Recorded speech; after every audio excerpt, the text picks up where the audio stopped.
I can't believe this was 6 years ago.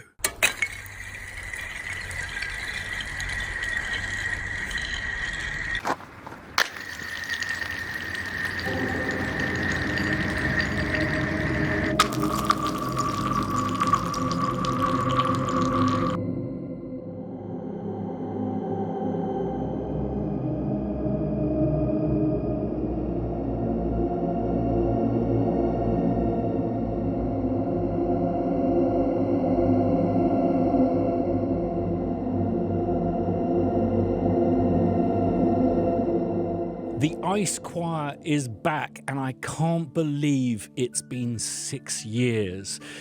And I thought, as this is going to be part of 29 packs that I'm putting back on Audio Inc., nay Piano Book, that it would be nice to take a little trip down memory lane. Old favourites.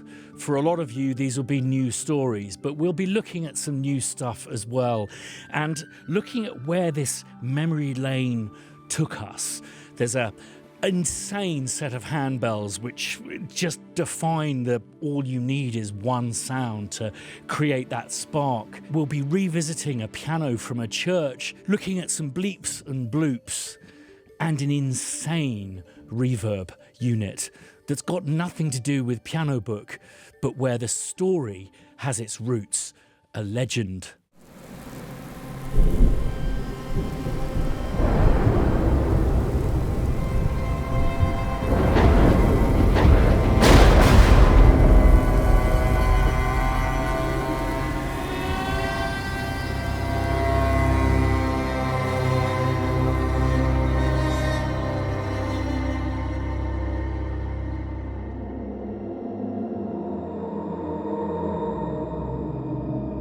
I had such an amazing time doing this Ice Choir. 6 years ago, probably a stone or so lighter, with a back that could have supported that kind of nocturnal activity. There was just such magic about this sheet of ice on this loch that's just down the road from me.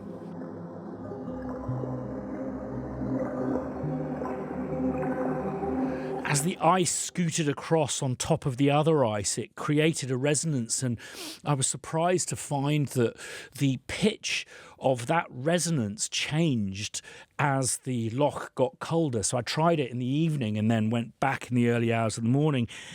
I think on reflection, it's probably something to do with surface tension and the effect of the cold on the ice that was skating across it.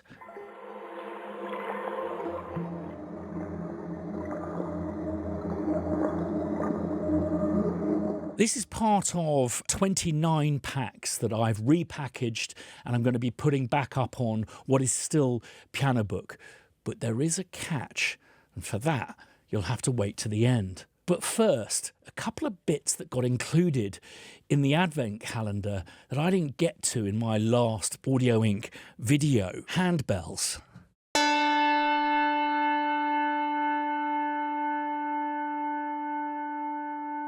Taxi, that's all you need.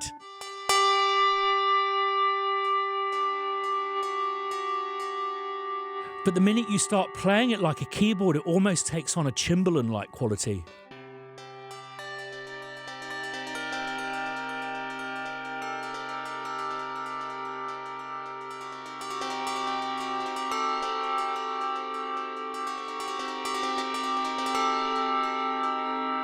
But also just its belly quality.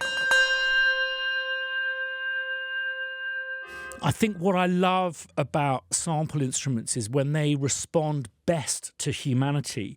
Whilst this will sound great quantized, it just works so much better when it's played with a degree of humanity.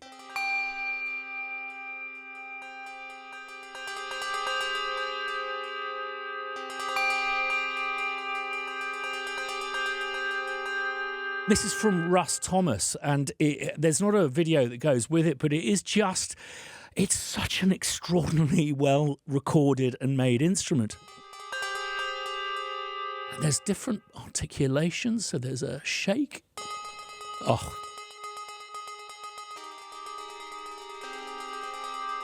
just superb. I mean, it's interesting, this thing that I'm talking about, humanity. I'm a massive fan of this YouTube channel called Corridor Crew, and I'm getting a lot of inspiration out of visual CGI and how they create imagery from composites. And composite sampling is something that I'm really getting into, but particularly in the video link down in the video description down below is a very, very interesting episode about AI and about the internet kind of eating itself. And I just get a sense, and it's just that sense of zeitgeist, that humanity is going to be the next thing that people will really want from us as music makers, whether that be applied or otherwise. People are wanting tactile relationships with what we're doing, and I do think we're going to pull away from the... We're on our screens all the time. So why would you want to make music on a screen? I do think we're going to pull away from it. And certainly with some of the artwork that I'm doing on the Crow Hill website, I'm trying to move the screen off center. I'm looking forward to it going into a corner, just like the 24-track tape machine or the Wurlitzer. They're all tools that we use, but they should never dominate. And I bet your bottom dollar that humanity and creating stuff that has that human, just unspoken quality that we're so susceptible to is what people are going to want.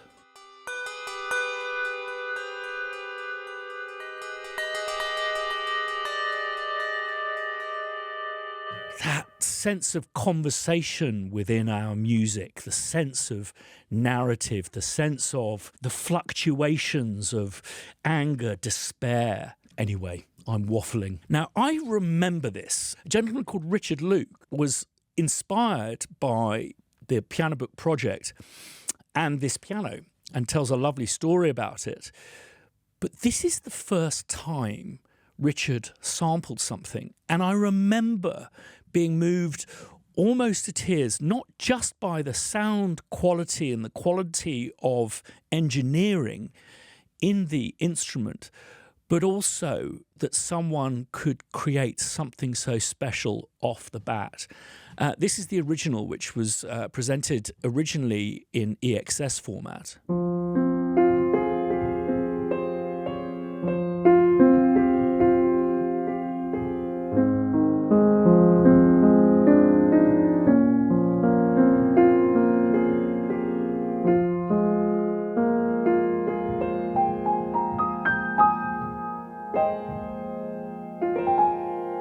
You can just hear that the microphones have been placed impeccably.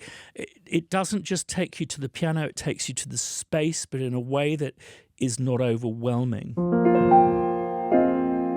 Remember, we're not recording the instrument, we're recording the air around it and what that instrument does to the air around it.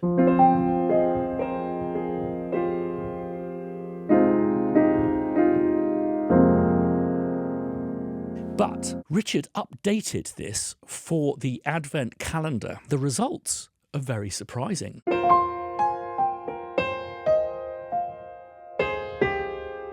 It's a much brighter, more attacky sound.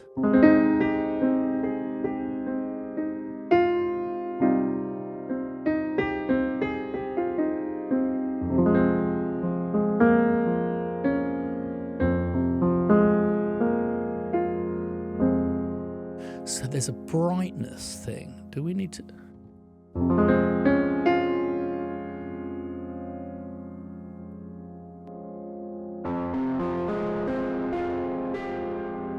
Distortion, bit of tremolo.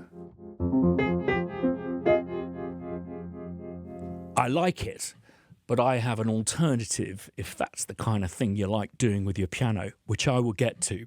Now, another thing that popped up in the Advent calendar was this.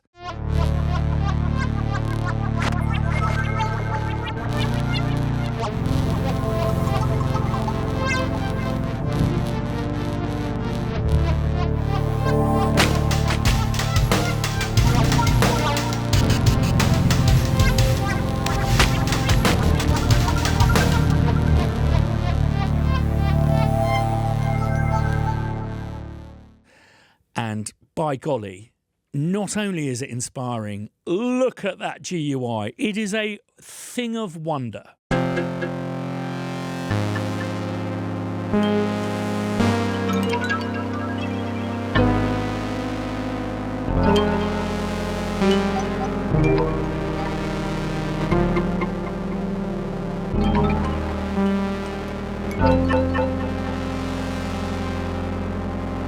And this is very much where memory lane leads us, to a gentleman who you may have become familiar with. You certainly have probably heard of if you've been on Piano Book for any length of time. You will know him as Obolig, but it's O Bolig. The service he's done for the community has been just totally exceptional, not least in his marvellous GUIs and sense of playfulness. You will probably, if you've been around a bit, remember this.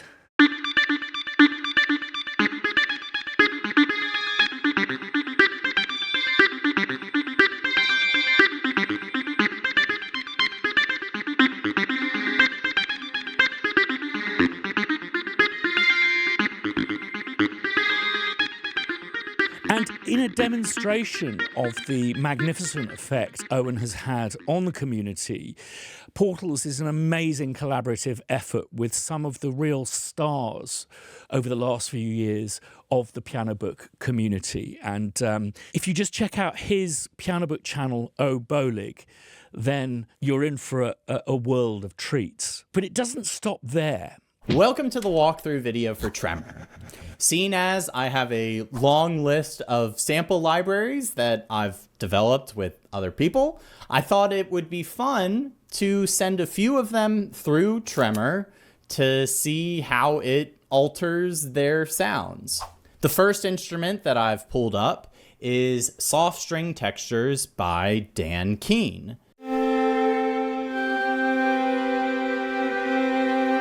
And if I send it through Tremor, it sounds like this.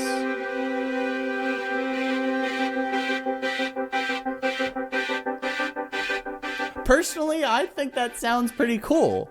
Essentially what Tremor is doing is sending your signal through a reverb that's combined with chorus and modulation and breaking it up into the low and high frequencies, and then just modulating those two signals to have these two dueling rhythms. It's a true inspiration. So let's put the Church Steinway into this. It's basically a sequenced reverb unit. And because I'm 53 and a little long in the tooth, I'm confounded by how this thing works. But fortunately, it has some awesome presets.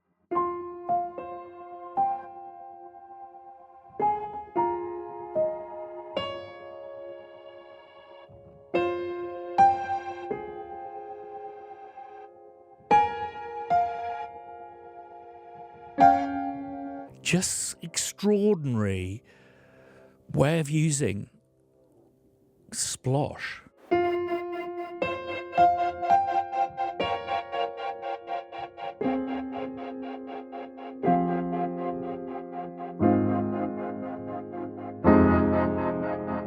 Can alter the mix here.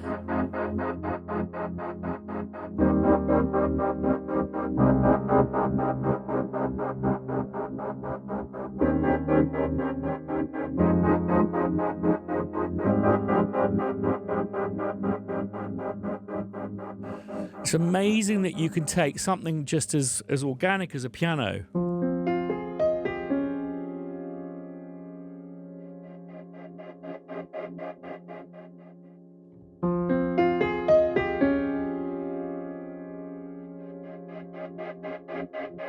and turn it into something that motors along. I think this is a truly unique plugin, and for me it's whilst it's not part of the Piano Book project, it's a new commercial venture by Owen. I'd urge you to support him by picking a copy of this up. It's really reasonably priced, but moreover it comes with a 7-day trial period, so you can really check it out, see if it's for you. But for me, it sums up, I think, the initial spirit of Piano Book, which was to create these rare opportunities to hear people's stories, to try their instruments. But for me, this is very much a continuance of the continuum of that idea of creating sparks of inspiration. And we know how valuable they are. Just absolutely ingenious. And I do hope you support young developers like Owen, but particular someone like Owen who has offered so much to the community. So this is linked in the video description down below. And I'm about to put up 29 sample packs. We're going to do them individually, and when we put them up, we will announce them on the new Audio Inc. Instagram, which is linked in the video description down below. We'll return Instagram to the menu of goodies that the old Instagram account, which we don't have for some reason. It's complicated, but no matter. Audio Inc. it is. Join that Instagram. You'll see when all of these newly packaged sample libraries get put back up on Piano Book, which for many of you will be a whole load of new stuff that I hope you like. However, there is a condition. Owen is also brilliant at making videos, and he has a YouTube channel.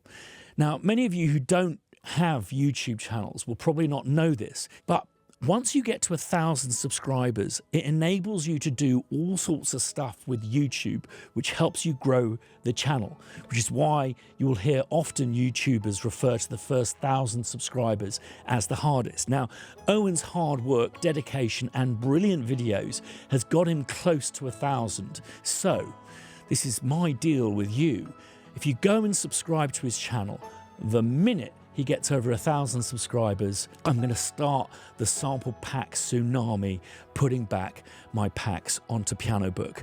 I've already put the Ice Choir up, so go and grab that and follow me on Piano Book, but also us on Instagram to see when these things go up. And we'll make a proud announcement that we've got Owen across that line, so Owen can start building that channel full of really brilliantly made, inspiring. And what I love about Owen's work is the humour in what he does. He takes it very seriously. He's very good at what he does, but also there's a sense of playfulness and fun that is certainly present in his videos.